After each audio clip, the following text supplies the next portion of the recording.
le parfum qui t'est dû, la beauté de ton nom, mon âme est perdue. Je veux n'être qu'à toi, Jésus, je t'aime. Dans 1 Roi chapitre 11, des versets 29 à 39. 2 Samuel chapitre 15, des versets 12 et des versets 31. Hébreux chapitre 10, des versets 7 à 6.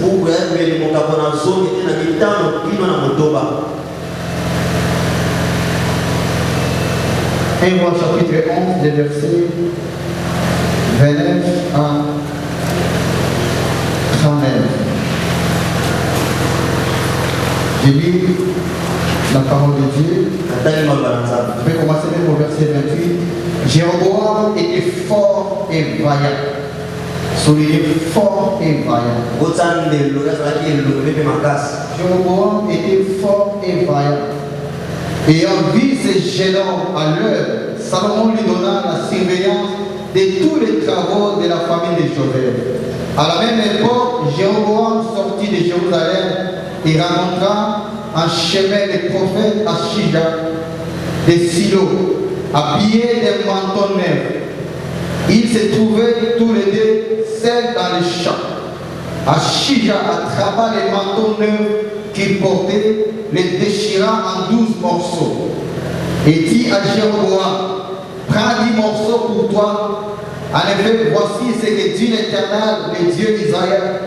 Je vais arracher le royaume de la main de Salomon et je te donnerai 10 tribus.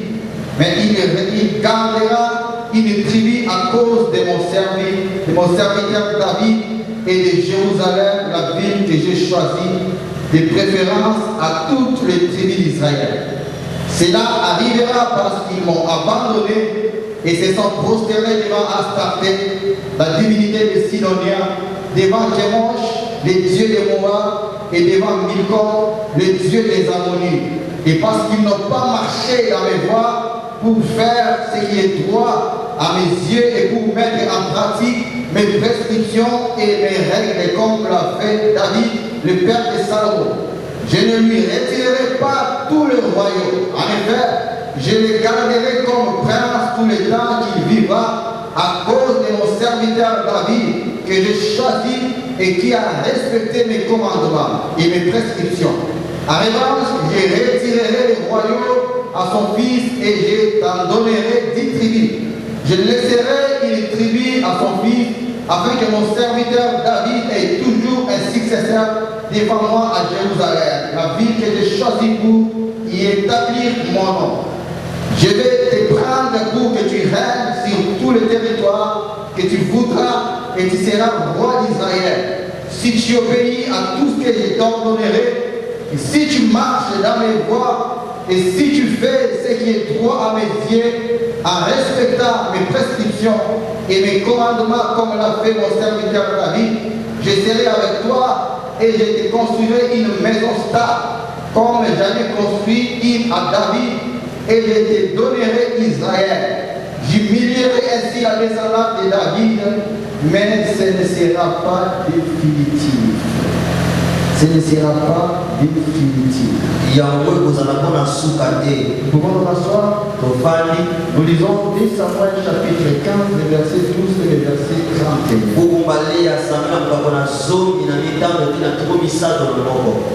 Pendant qu'il offrait des sacrifices, Absalom fit venir de la ville des Guillaume à Achitophel, les Guionites, les conseillers de David. Soulignez les conseillers de David. La conspiration devient puissante et le peuple était de plus en plus nombreux à se rallier à Absalom. Le verset 31. On va dire à David, à Achitophel et avec Absalom, il fait partie des conspirateurs. David dit, Éternel réduit en néant les conseils d'Achitophel. Et le dernier passage, c'est dans Hébreux chapitre 10, versets 5 à 6.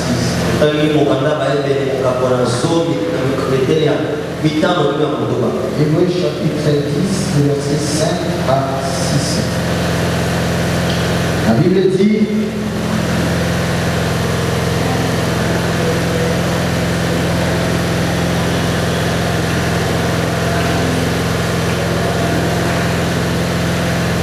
c'est pourquoi en entrant dans le monde, Christ dit, tu n'as voulu ni sacrifice ni offrande, mais tu m'as formé un corps, tu n'as accepté ni holocauste ni sacrifice pour les péchés.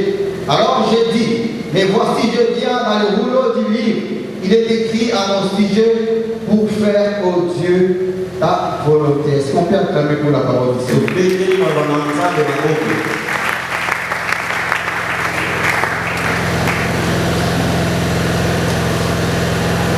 La grâce ou la volonté de Dieu. Un sujet séparé par une conjonction de coordination.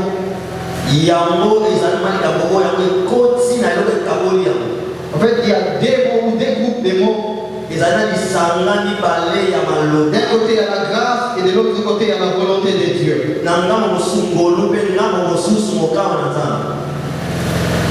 Mais séparé par une conjonction ou lié, relié par une conjonction de coordination qui introduit une alternance. Une alternance, c'est-à-dire il introduit la notion du choix. C'est-à-dire il faut que l'un laisse la place à l'autre. C'est la grâce qui va laisser la place à la volonté de Dieu, ou bien c'est la volonté de Dieu qui laissera la place à la grâce. En fait, nous sommes devant deux chemins. Il y a le chemin de la grâce et il y a le chemin de la volonté de Dieu. Il faut-il choisir la grâce ou bien la volonté de Dieu? Je donnerai le squelette de mon message. Je commencerai par le premier point, la définition et les champs d'action de la grâce et la volonté de Dieu. Le deuxième point, nous parlerons des personnages visés ou les personnages qui constituent l'objet de notre enseignement. Le troisième point, nous parlerons de ce qui éloigne la grâce de la volonté de Dieu. Le quatrième point, nous parlerons de quelques vérités en rapport avec la grâce et la volonté de Dieu. Et le cinquième point, nous parlerons des 5A, les conséquences qui découlent lorsqu'on exerce la volonté de Dieu, plutôt lorsqu'on exerce la grâce hors la volonté de Dieu.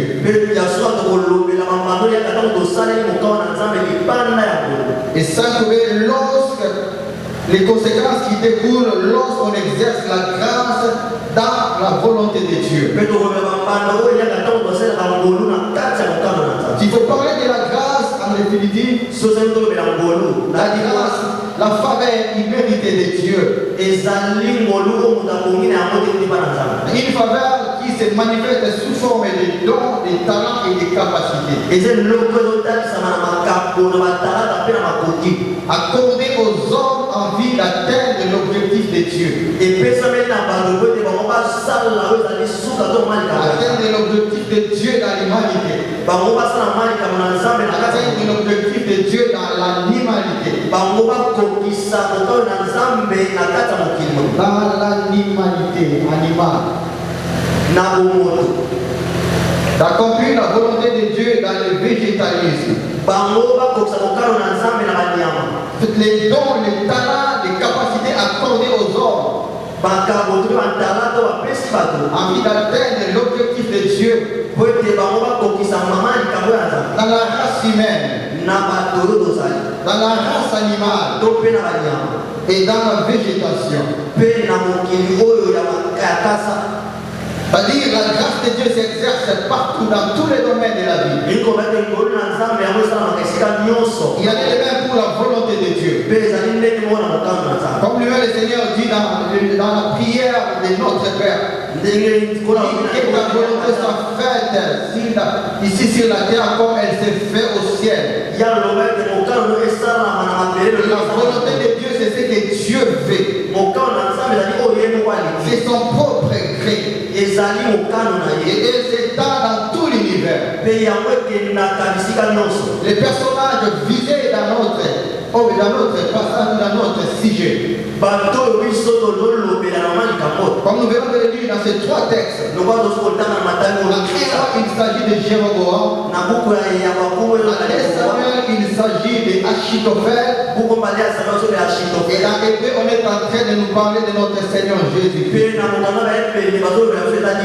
Tous étant serviteurs, ils avaient reçu la grâce, et cette grâce était pour accomplir la mission.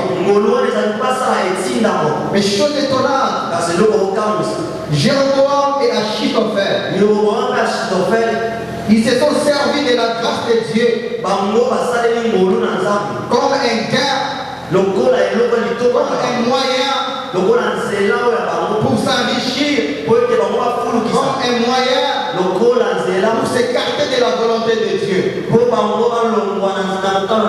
S'il faut parler du Seigneur, de la personne qui accomplit parfaitement la volonté de Dieu. Achitophel, Jéroboam, serviteur de Salomon. Salomon, il a péché. Et l'Éternel a pris la décision de diviser le royaume. Il choisit Jéroboam qui est son serviteur. Jéroboam qui va rencontrer un prophète du nom d'Achija. Et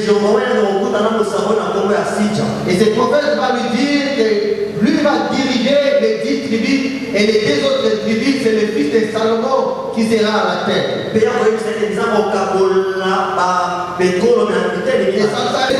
Jéroboam et Achitophel ont considéré la grâce plus que la volonté de Dieu. Ils ont considéré la grâce plus que la volonté de Dieu. Alors que la grâce est un moyen pour accomplir la volonté de Dieu.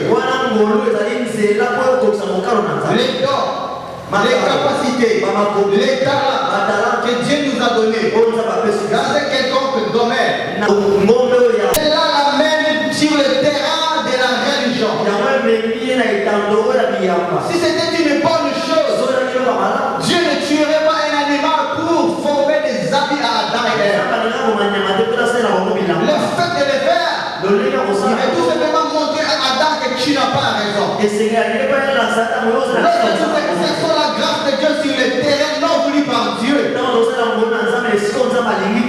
nous exerçons la grâce de Dieu sur le terrain non voulu par Dieu, cette grâce devient une religion. Et nous sommes hors place de sa volonté. Quelques vérités liées à la grâce et à la volonté de Dieu. La grâce ne fait pas de nous un électron libre. Ce n'est pas parce que nous avons reçu la grâce de Dieu que nous pouvons tout faire. Ce n'est pas parce que nous avons reçu la grâce de Dieu que nous pouvons aller au-delà, que nous pouvons franchir la ligne de la frontière. C'est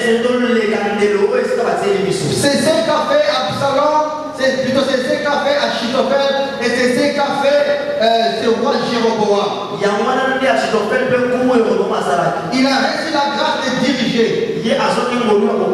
Mais cependant, par ses propres intérêts, il fera plonger le peuple dans la distraction. Le peuple devient idolâtre. Parce qu'il se croyait être libre. Sans Dieu, on n'est pas libre. Et si on agit en dehors de Dieu, on n'est pas libre. Parce que la liberté vient de Jésus. On n'est que libre si on marche en conformité de la parole de Dieu. Mais lorsque nous marchons hors la volonté de Dieu, nous ne sommes pas libres.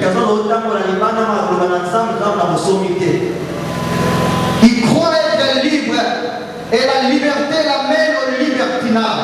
Il veut faire de ce peuple de Dieu son peuple. Alors que le peuple appartenait à l'Éternel. Il veut faire de son trône personnel. Alors que c'est Dieu qui a voulu qu'il soit établi sur ce trône. Il se plonge dans la distraction. Il se plonge dans l'idolâtrie. La grâce ne fait pas de nous un électron libre. La deuxième vérité en rapport avec la grâce, c'est qu'avoir la grâce de Dieu ne signifie pas aller au-delà de la volonté de Dieu. Parce que la volonté de Dieu constitue le contenant. La grâce de Dieu, plutôt la volonté de Dieu, c'est le contenant. La volonté de Dieu est comme un récipient. Et la grâce de Dieu, c'est le contenu. C'est le contenu. Comme ces papiers. Ces papiers, ce sont des contenus dans le contenant. Qui est une poubelle. Et la volonté de Dieu, c'est le contenant, la poubelle. Et la grâce de Dieu, c'est le contenu, le papier qui sont là-dedans. Et avoir la grâce de Dieu ne signifie pas aller au-delà de la volonté de Dieu. Ils sont allés au-delà de la volonté de Dieu. Ils ont fait ce que Dieu n'a pas voulu qu'ils fassent. Tout en oubliant que s'ils sont là, c'est Dieu qui a voulu qu'ils soient là. Il est bien bon de condamner ce matin à Chitophel. Il est bien bon de condamner ce matin Jéroboam. Mais examinons-nous là où nous sommes. Parfois nous n'agissons pas comme Jéroboam. N'agissons-nous pas comme Achitophel. Le paix que Dieu nous a donné comme capacité. C'est que Dieu nous a donné comme talent. C'est que Dieu nous a donné comme don. Comment nous l'exerçons? Est-ce que c'est au profit de l'œuvre? Ou bien au détriment de l'œuvre de Dieu? Est-ce que c'est au profit de l'humanité? Ou au détriment de l'humanité? Comme quelqu'un a dit, parce à Simon Kimba, il s'est pas bien aimé. Il y a des Simon Kimba aussi bâti. On dit que c'était un homme de Dieu, comme les gens disent. Mais ceux qui mangent le fruit de ce travail, ce sont ses enfants. Mais comment ils utilisent le travail que leur père a fait? Et dans cette doctrine, ils ont la Trinité. Et dans cette Trinité, même celui le promoteur de la religion ne s'y trouve pas. Il y avait Simon Kimba. Il y avait Daniel. Il y avait Soleké. Il y a l'autre qui j'oublie les noms. Daniel a comme le Saint-Esprit. Qui sont occupés comme le Père. Et le troisième fils, il était comme Jésus-Christ. Mais lui-même qui a créé cette religion, il ne se trouve pas dans la Trinité. Alléluia. Je veux dire quoi par là? C'est qu'avoir la grâce de Dieu ne signifie pas aller au-delà de la volonté de Dieu. Si vous avez réussi la grâce de Dieu, mais vous poussez les bouchons très loin hors la volonté de Dieu. Troisième vérité, la mauvaise utilisation de la grâce de Dieu devant Dieu. Lorsque nous utilisons très mal la grâce de Dieu, Dieu nous voit comme des rebelles. Dans 1 Roi chapitre 12, le verset 21. C'était une grâce de diriger Israël. Mais de quelle manière devait-il diriger Israël? C'est d'amener le peuple dans l'idolâtrie.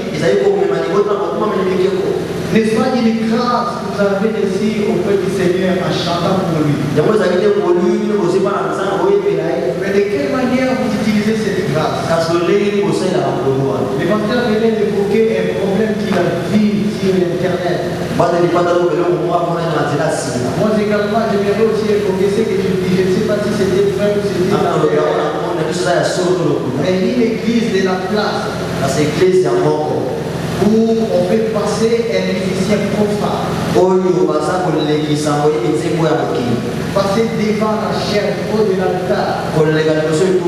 Un endroit sacré. Et chanter aussi l'abomination dans l'œuvre de Dieu. Nous le voyons sous nos yeux. Mais parfois nous applaudissons.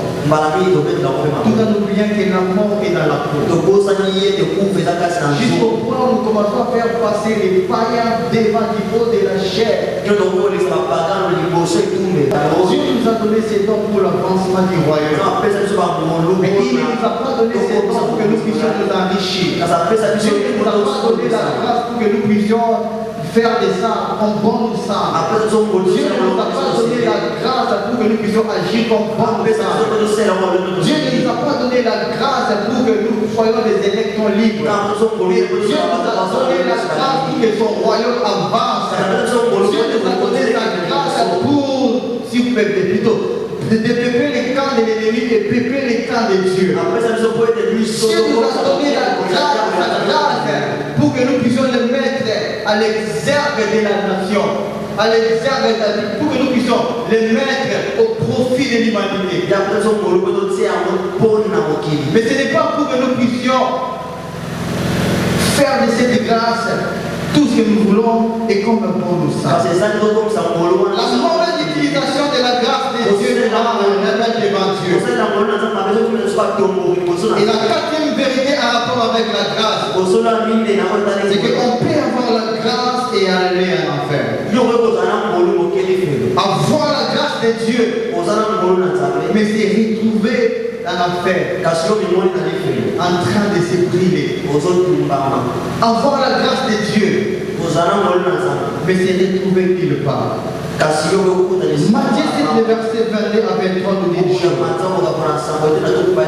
sont les serviteurs qui se présentent devant Jésus. Ils disent Seigneur, n'avons-nous pas prophétisé en ton nom? N'avons-nous pas fait des miracles en ton nom? N'avons-nous pas fait ceci, cela en ton nom? Mais c'est la réponse de Jésus qui m'étonne. Retirez-vous de moi, vous qui commettez l'iniquité. Je ne vous ai jamais connu. C'est vous qui m'informez que vous étiez mes serviteurs. Mais moi, je ne vous ai jamais connu. Autrement dit, on peut avoir la grâce de Dieu. On peut faire des miracles. On peut faire descendre le feu du haut en bas. Et lui l'a fait. Et c'est retrouvé en enfer. Une parenthèse que nous ouvrons, que nous allons fermer plus tard. La vérité pour les vérités en rapport avec la volonté de Dieu. Et expliquer à Réboam ou exposer à Réboam leurs problèmes. Parce qu'il y avait un problème. À l'époque de Salomon, les gens souffraient. Je lis dans un commentaire. Il est vrai que Salomon était riche. Il est vrai que Salomon avait une grande renommée. Mais ce sont les gens du dehors qui enviaient Salomon. Mais son peuple à l'intérieur souffrait. Et lorsqu'ils ont vu Absalom, son fils, c'était un loup plutôt. Lorsqu'ils ont vu Roboam, son fils, c'était un loup de soulagement. Ils sont venus demander à Roboam s'il peut alléger la tâche. Une très bonne intention, accompagnée par Jéroboam. Mais la Bible dit, on a conseillé à Roboam par les anciens. Un très bon conseil. Mais Roboam a rejeté les conseils des anciens. Il va vers les jeunes. Les jeunes diront à Roboam, si ton père a traité ce peuple de la sorte, toi tu le multiplies encore davantage. C'est-à-dire qu'il faut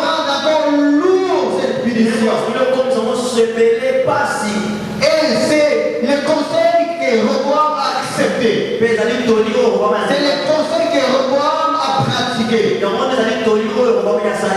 Oui, ça paraît un peu bizarre devant les hommes. Mais pour Dieu, c'était sa volonté. S'il s'agissait des hommes, moi je choisirais ce que les anciens ont dit. Mais parce qu'il s'agissait de la volonté de Dieu, le Seigneur a choisi les conseils des chefs. Pourquoi? Parce que le Seigneur avait un objectif. C'est celui de corriger le peuple qui était plongé dans l'idolâtrie. Mais par obéissance à ses préceptes. Nous venons de lire que Jéroboam était un homme vaillant. C'était un homme fort. Mais ce n'est pas par ses efforts, ce n'est pas par sa force, sa puissance qu'il ne pouvait diriger la nation selon la volonté de Dieu. Il avait toujours besoin de la volonté de Dieu. C'est ce que Dieu est en train de nous dire ce matin. Ce n'est pas ton intelligence, ce n'est pas les dons, ce n'est pas la capacité que tu as qui fera en sorte que tu puisses accomplir la volonté de Dieu. Tu peux être capable dans un domaine quelconque, mais échouer. Tu peux avoir la capacité dans un quelconque domaine, mais échouer. Tu peux avoir les capacités dans un quelconque domaine, mais échouer. Je vais parler d'une personne. Il s'agit du frère aîné de David. Un soldat de taille. Un homme fort. Mais il ne pouvait pas affronter Goliath. Parce que ses capacités ne servaient à rien. Cette affaire concernait l'éternel. Dieu n'avait pas besoin d'un homme capable. Mais Dieu avait besoin de l'homme que lui-même a choisi. Je prie que tu sois un homme que Dieu a choisi pour accomplir sa volonté ce matin. Dieu ne compte pas sur tes capacités. Dieu ne compte pas sur les talents qu'il t'a donné. Mais il compte sur sa grâce qu'il a déposée en toi. Et c'est à travers cette grâce que Dieu a déposé en toi que tu iras affronter Goliath. Goliath ne tombera pas par tes capacités. Mais Goliath ne va tomber parce que la grâce de Dieu est sur toi.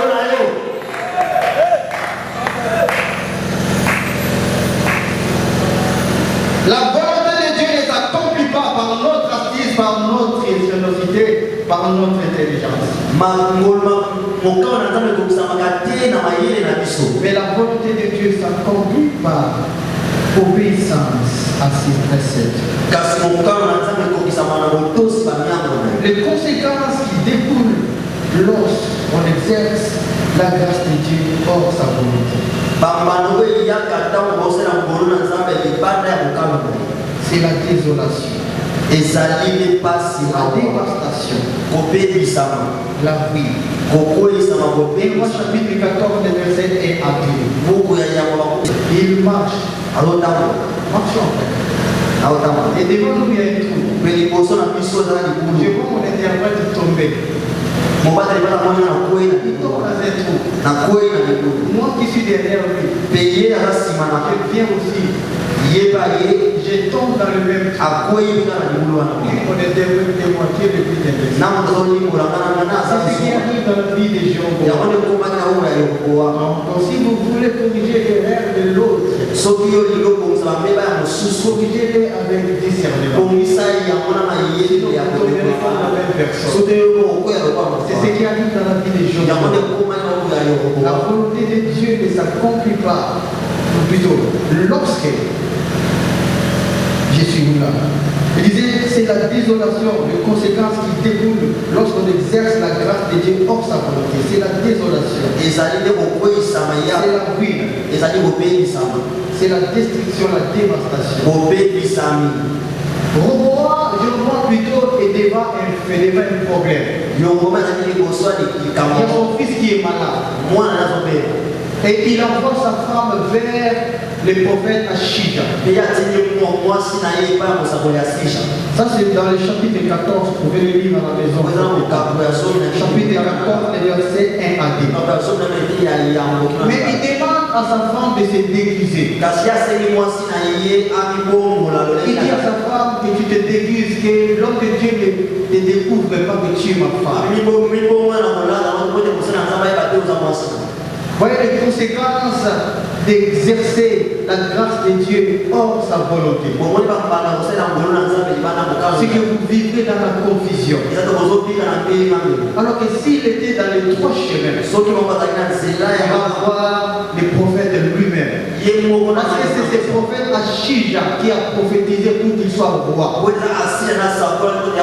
Mais parce qu'il s'est méconduit, il a pris ses courants d'aller vers les prophètes. C'est ce qui arrive dans la vie de plusieurs enfants de Dieu. Parce que nous avons failli. Nous avons même honte d'aller devant Dieu pour prier. On se dit, est-ce que Dieu va nous écouter? Mais j'ai une bonne nouvelle pour quelqu'un. Si Jéhovah avait la honte pour aller vers le prophète, et le Seigneur nous dit ce matin, peu importe le péché que tu as commis, si tu convaincs de péché, l'Éternel agit fidèle pour te pardonner. C'est ce qui a marqué à Jéhovah. Ce jour-là, si il avait confessé ses péchés, l'Éternel guérirait son fils. Si c'est le péché qui t'empêche ce matin, il y a une voie tracée à confesser ses péchés et la restauration est possible.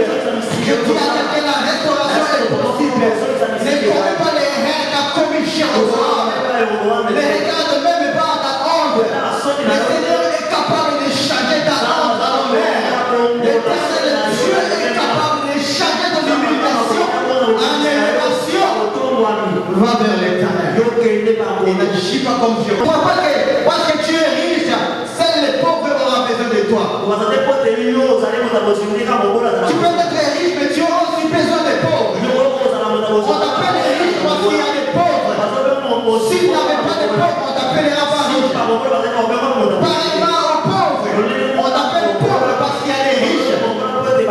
Mais dans ces cas, il est une question du pauvre et du riche. Mais c'est les pauvres qui dépendent du riche. Dieu avait placé les pauvres et Lazare à côté de cet homme riche.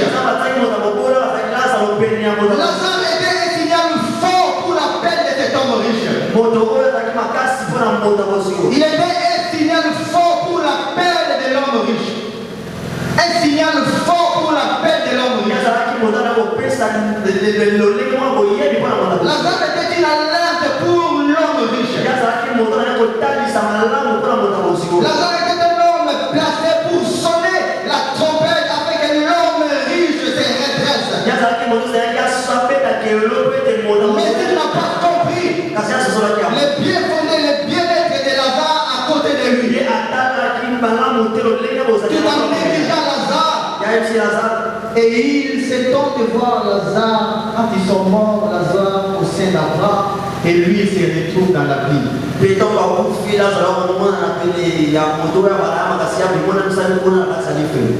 compte de celui qui était le plus pauvre.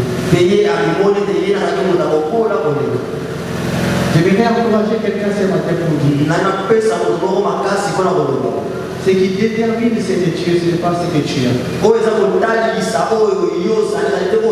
Ce qui détermine ce que tu es, c'est ce que Dieu a voulu que tu sois. L'apparence peut tromper.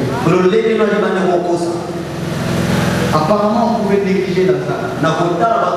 Peut-être si c'était moi, je pouvais aussi négliger Lazare.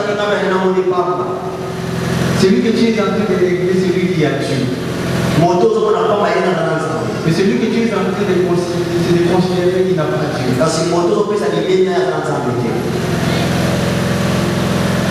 S'il s'agissait de faire un examen, on pourrait dire que c'est l'homme riche qui avait Dieu.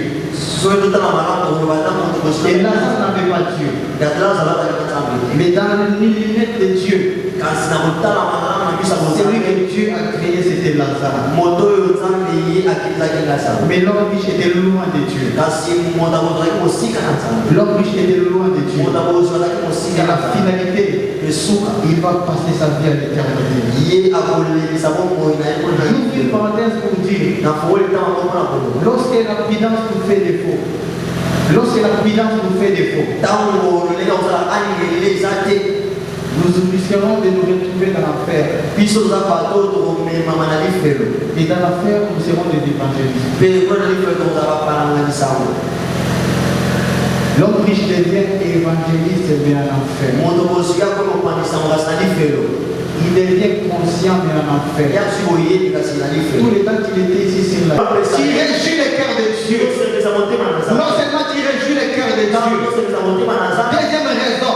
Parce que tu as accompli la volonté de Dieu. Tu as exercé la grâce de Dieu dans sa volonté. C'est que tu deviens le porteur du salut pour l'humanité. Tu deviens le porteur du salut pour les hommes.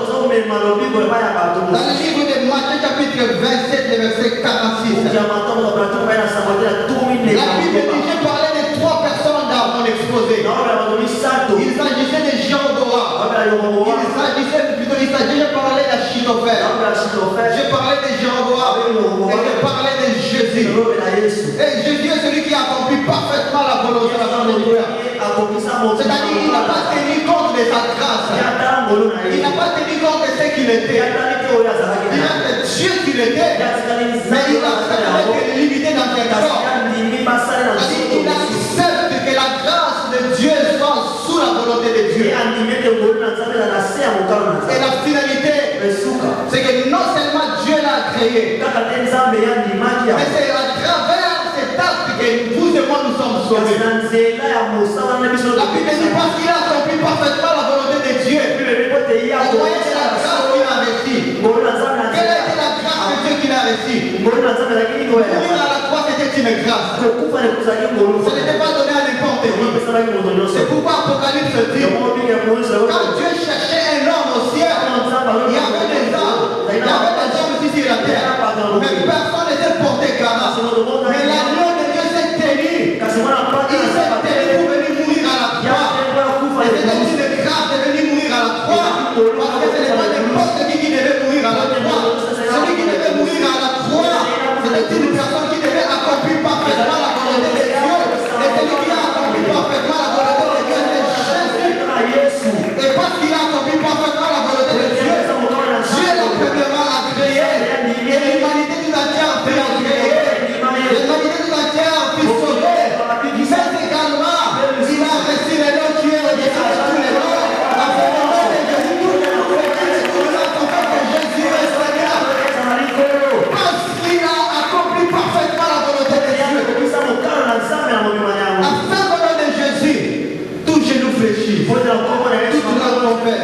Que Jésus est le Seigneur. Et je dis à quelqu'un, je prie et je déclare que tu sois